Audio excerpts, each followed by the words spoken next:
In this presentation, we're going to continue our discussion of how you can become a project management minimalist. This is part 3, 10 strategies to create more inspired project teams. You may recall that the project management minimalist is broken into 2 main sections, the nuts and bolts stuff, where we talk about the 10 steps to project success, and the people stuff, where we deal with the 10 challenges to inspire project teams. This part of our presentation provides an overview of the second part of the book, the 10 sets of challenges to create more inspired project teams. Let's start by clarifying a few terms. By project team, we mean any stakeholders. That includes the core team, the worker bees, the folks that do the work, and all other stakeholders, anybody that's actively involved in the project or whose interests are affected by it.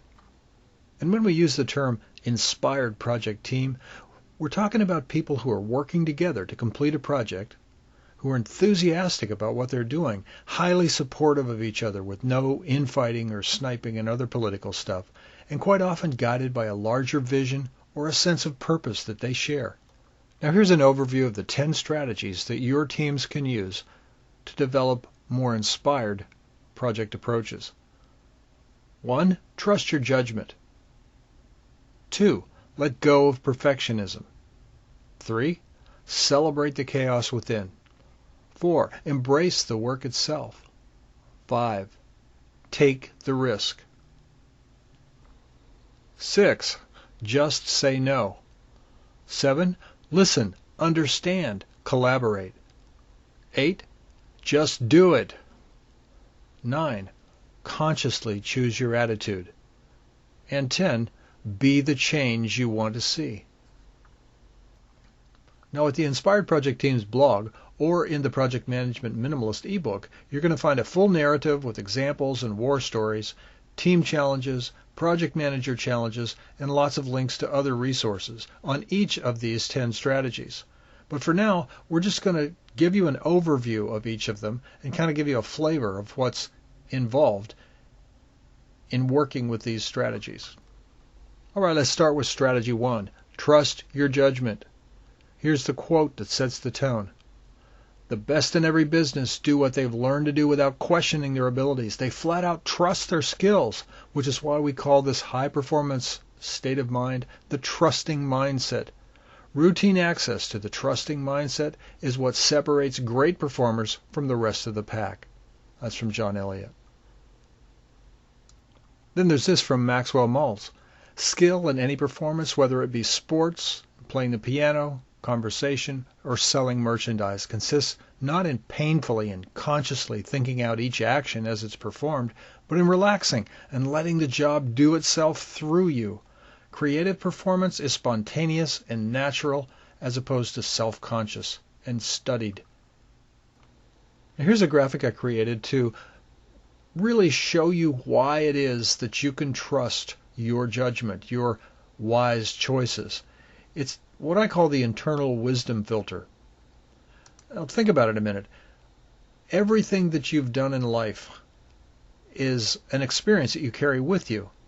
You've got a failed project, a clash with your boss, something you learned from that clash, a bad part-time job that you might have had.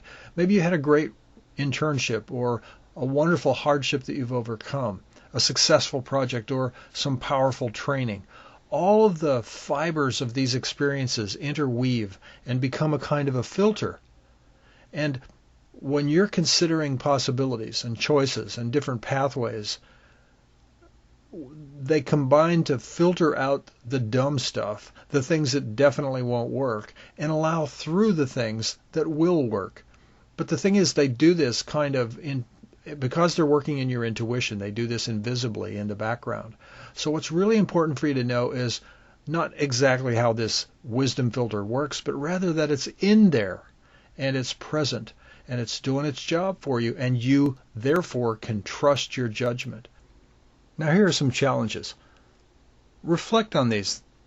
What are some of the complex things you do without thinking? Consider sports, brain games, or your quality assurance role. Now, if you had to do so, would you be able to dissect one of these complex abilities and show each skill and bit of knowledge and experience which makes you able to do this thing so well? Something else to reflect on. When have you been under pressure to produce a fast decision on a complex issue? How did you fare? Was it a good decision? If you had to, could you defend it based on your experiences, skills, and training? And what are some areas of your job or career where you might be overthinking things? Could you begin to relax and trust that internal wisdom filter? Trust your judgment in those areas? So that's a few reflections to get you started thinking about why you can trust your judgment. The blog post and the Project Management Minimalist ebook is going to have lots more info, full narrative and team challenges and so forth, links to other resources. All right, moving on to strategy 2. Let go of perfectionism. Here's a quote to set the tone. The idea of perfect closes your mind to new standards. When you drive hard towards one ideal, you miss opportunities and paths, not to mention hurting your confidence. Believe in your potential and then go out and explore it. Don't limit it. Here's one of my favorite quotes from a senior executive who's going to remain anonymous at my first consulting firm I worked for. Found me working late one night, and in fact, he'd seen me working late a number of nights, and he looked in the door, and I'll never forget, he said this to me. Look, if you give me 90% of what you're calling perfect, we can make a profit, you can have a life, and you won't burn out. But if you keep trying to close the gap and get it 100% perfect, you're going to drive yourself crazy and screw things up for both of us.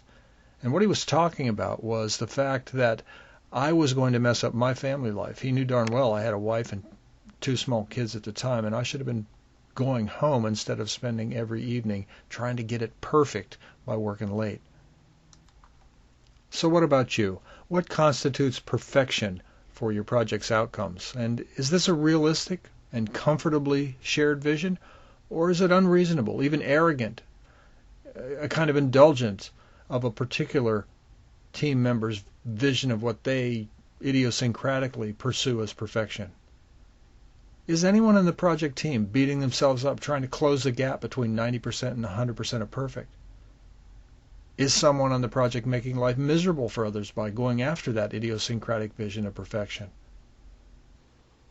Answering these questions honestly can help you begin to get your arms around the way perfectionism is preventing your team from becoming truly inspired. Next, strategy 3, celebrate the chaos within.